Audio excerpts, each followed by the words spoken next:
ये हम लोगों ने अगर अभी बातें रखना शुरू करें तो हम घंटों लग जाएंगी बातों को रखने में, लेकिन आज विशुद्ध रूप से शिक्षा के दिशा पर ये एक महत्वाकांक्षी कदम सरकार ने उठाया है और ये कदम सरकार की पंचायत तक जानी है। इसमें सबसे बड़ी भूमिका शिक्षा विभाग और शिक्षकों का है।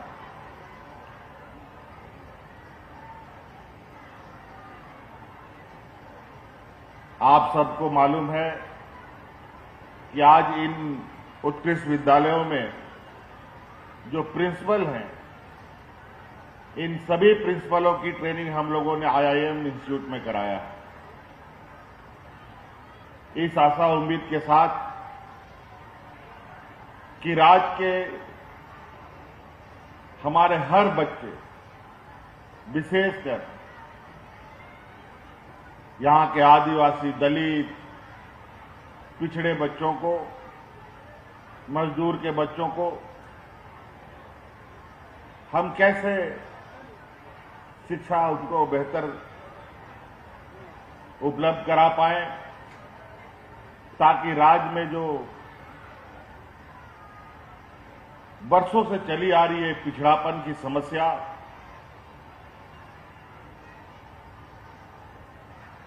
को खत्म करने वाले में हमारी आने वाली पीढ़ी का एक बहुत बड़ा योगदान साबित हो। शिक्षा एक बहुत बड़ा शस्त्र है। ये एक ऐसा शस्त्र है जिसके माध्यम से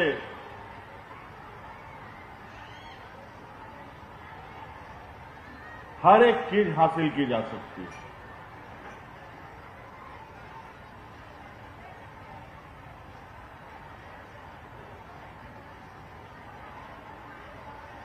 लेकिन झारखंड जैसे राज्य के लिए जो सबसे पहले होना चाहिए था,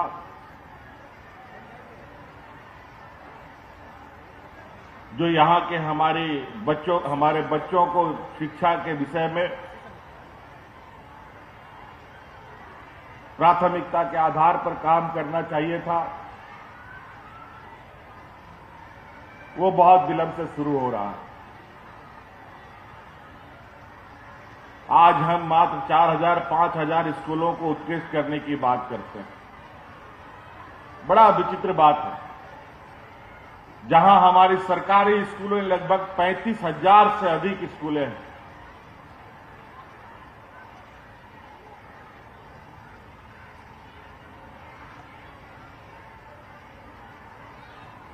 और उन स्कूलों में जिस तरीके से वर्षों से पढ़ाई लिखाई की स्थिति बनी रही, ये कहीं ना कहीं आने वाले समय के लिए राज्य के लिए बहुत बड़ा चिंता का विषय होगा।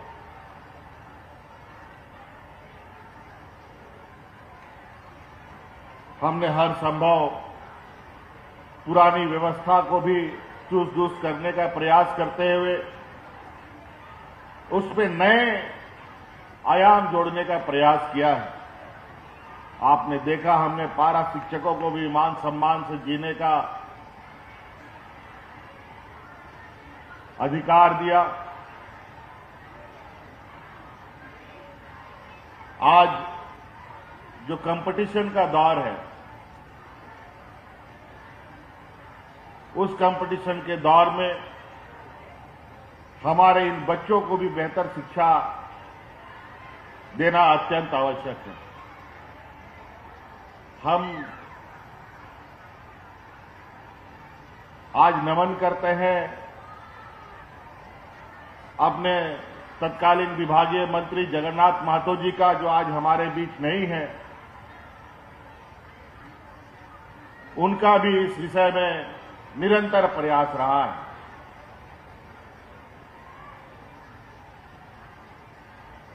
आज पहले चरण में 80 विद्यालय उत्कृष्ट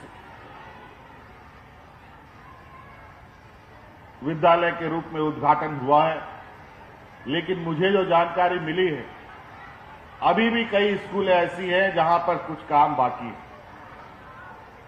चलिए, कुछ काम बाकी है तो निश्चित रूप से एक समय अवधि पर विभाग इसको पूरा करे, यह सुनिश्चित जल्द से जल्द करने का काम करे, क्योंकि अब ये कदमें आगे बढ़ चुकी हैं। अब ये रुक ना पाए, इसके लिए हर प्रयास विभाग इस विषय पर कड़ी नजर रखते हुए करे, ताकि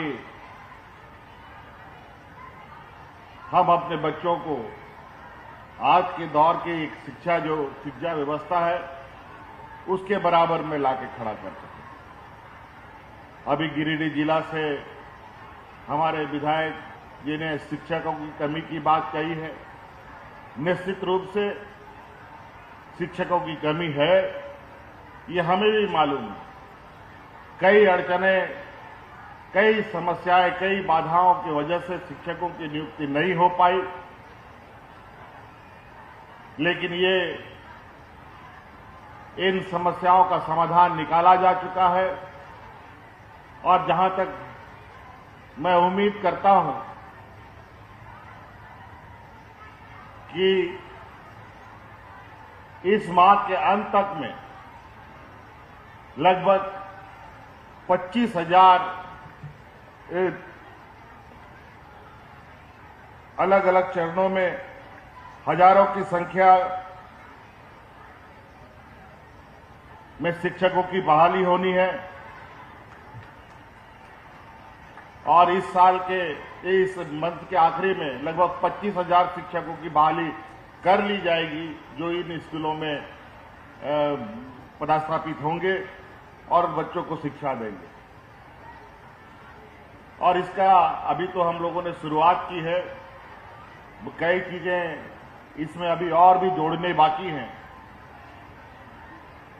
समय समय पर इसका आकलन किया जाएगा। और इस स्कूलों को चलाने के लिए एक और विशेष बात मैं कहना चाहूंगा कि स्कूल के अंदर एक प्रबंधन समिति भी है, जो वहां के बच्चों के अभिभावकगण उसके सदस्य होते हैं, अध्यक्ष होते हैं, उपाध्यक्ष होते हैं।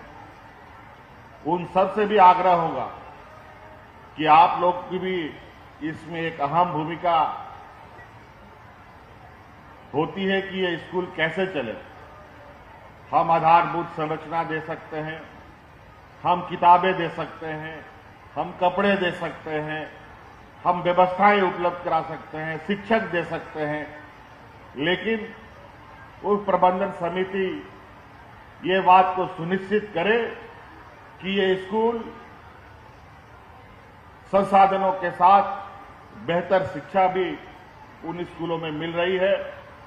और जो स्कूल बेहतर प्रदर्शन करेगा, समय समय पर इसका आकलन करते हुए उस विद्यालय को, वहां के बच्चों को और वहां के शिक्षकों को भी पुरस्कृत किया जाएगा विभिन्न सहायता के रूप में। तो इसलिए बातें बहुत है। लगभग हम लोगों को 5,000 और स्कूलों पर काम करना है। आज 80 स्कूलों पर ही हम लोगों ने शुरुआत किया है। अभी कई मंजिलें पार करनी है। वर्तमान स्थिति में आपको मालूम है कि 2 कमरे का स्कूल होता है, जहां 1-2 शिक्षक होते हैं। बड़ा विचित्र स्थिति है। हम ऐसे स्कूलों को क्या नाम दे सकते हैं जहां मात्र 2 कमरे हों और 1 शिक्षक हो? वहां कैसी स्कूल की व्यवस्था हो सकती है, आप अंदाजा लगा सकते हैं। हम गरीबों को बेहतर शिक्षा देने की बात करते हैं, आदिवासी, दलित, पिछड़ों को अच्छी शिक्षा देने की बात करते हैं, लेकिन ये व्यवस्था जो अभी परंपरा चली आ रही है, 2 कमरों में बच्चों को शिक्षा देना, कहीं ना कहीं इन लोगों के प्रति एक मजाक उड़ाने के जैसा है। आज उससे अलग हट करके एक बेहतर, एक हमारे प्राइवेट स्कूलों के कंपटीशन में, जहां आज आप लोग जिले के विभिन्न प्राइवेट स्कूलों में जाने का सपना देखते हैं, मैं आशा उम्मीद करता हूं वहां के शिक्षकगणों से कि आपके स्कूल में आने के लिए बच्चों की लंबी कतार बनी रहे और हम अपने स्कूलों को इस राज्य का एक और देश का एक मॉडल स्कूल के रूप में स्थापित कर सकें। शिक्षा को लेकर सरकार कई सारी चीजें और कई क्षेत्र में काम भी कर रही है। आपको मालूम है, हम लोग फॉरेन स्कॉलरशिप भी बच्चों को दे रहे हैं, जहां बच्चे को विदेशों में पढ़ने के लिए 100% स्कॉलरशिप राज्य सरकार दे रही है। आज हमारे स्कूल से बच्चे ना निकले, ड्रॉप आउट ना हो, इसके लिए सावित्रीबाई फुले जैसी योजनाएं चलाई गई बच्चियों के लिए, जहां बड़े पैमाने पर बच्चियों को इस योजना से जोड़ा गया। इसके साथ साथ एकलव्य प्रशिक्षण योजना लेके आ रहे हैं, मुख्यमंत्री शिक्षा प्रोत्साहन योजना ला रहे हैं, गुरुजी स्टूडेंट क्रेडिट कार्ड योजना ला रहे हैं, जहां आने वाले समय में बच्चों को पैसे के अभाव को लेकर पढ़ाई में कोई दिक्कत ना हो, इसको लेकर ये योजनाएं लाई जा रही हैं। इसीलिए जब इतनी सारी व्यवस्थाएं हमारे हाथ में हैं और हमको नहीं लगता है कि हमारे सरकार के स्कूलों में हमारे शिक्षकों को हम मानदेय या तनख्वाह भी हम कम देते हों, लेकिन जहां तक मैं समझता हूं कि प्राइवेट स्कूलों में शिक्षकों को इतनी तनख्वाह नहीं दी जाती, लेकिन वहां की शिक्षा, वहां का मैनेजमेंट कितना मजबूत और कितना बेहतर तरीके से हो सकता है, ये समझने और सीखने की आवश्यकता है। इसीलिए विभाग इस विषय पर जो मुख्य सचिव ने जो सुझाव दिए हैं, उस विषय को ध्यान में रखते हुए इन स्कूलों को स्वायत्तता के साथ मजबूती से चलने के लिए एक व्यवस्था स्थापित करें, ताकि सरकार की मकड़जाल में ये स्कूल की उलझने ना उलझ जाए। तो इसलिए आप सबको भी, बच्चों को भी आपको मैं कहना चाहूंगा कि आप सब लोगों की पढ़ाई के लिए अब आपको पैसे की चिंता करने का जरूरत नहीं है। अब इस स्कूल से निकलेंगे, इंजीनियर, डॉक्टर, वकील, जज बनना चाहेंगे, पत्रकार बनना चाहेंगे, इनकी भी पढ़ाई होती है और इन सब पढ़ाई का खर्चा राज्य सरकार आपके लिए उठाएगी। आप पढ़ाई छोड़ना बंद मत कीजिए।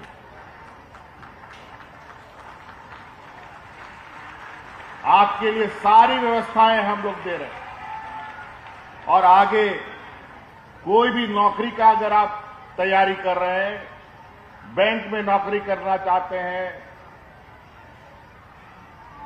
कोई बड़ी बड़ी कंपनी में नौकरी के लिए आप तैयारी कर रहे हैं, बड़ी बड़ी संस्था के लिए नौकरी की तैयारी कर रहे हैं, तो जो तैयारी कीजिएगा उस तैयारी का कोचिंग का भी पैसा सरकार देगी और एंट्रेंस एग्जाम का भी तैयारी करेंगे, उसका भी राज्य सरकार आपको सहायता राशि देगी। इसलिए पढ़ाई से अब आप लोग को पीछे हटने की जरूरत नहीं है। तो कई ऐसी चीजें हैं जो समय के अभाव में मैं आपको पूरी तरीके से बता नहीं पा रहा हूं, फिर भी हम लोग फिर मिलेंगे। ये तो आज हम लोगों ने शुरुआत किया है और ये बगल में ही हम लोगों का विधानसभा भी है। मैं समय समय पर किसी भी समय इन स्कूलों में ऐसे राह चलते स्कूलों में घूम आ जा सकता हूं, देख सकता हूं, औचक निरीक्षण भी हो सकता है। इसीलिए आप लोग इन विषयों को बिल्कुल गंभीरता से लेते हुए बच्चों का बेहतर भविष्य बनाए और बच्चे भी आप लोग अपने शिक्षकों का मान सम्मान को ऊंचा करने के लिए अभी हम लोगों ने हाल में कल परसों अखबार में हम लोगों ने देखा, हम लोग की कस्तूरबा गांधी की बच्चियों ने शायद कोई एंट्रेंस एग्जाम निकाला है। कितनी खुशी की बात है। मैं उन सभी बच्चों से मिलूंगा और उनको जो भी समस्या होगा उस समस्या का निदान हाथों हाथ किया जाएगा आगे की पढ़ाई के लिए। इसलिए आप लोग भी पुरस्कृत होना चाहते हैं, मान सम्मान पाना चाहते हैं कि आप लोग भी पढ़ाई कीजिए बेहतर तरीके से। इन्हीं बातों के साथ धन्यवाद, जोहार।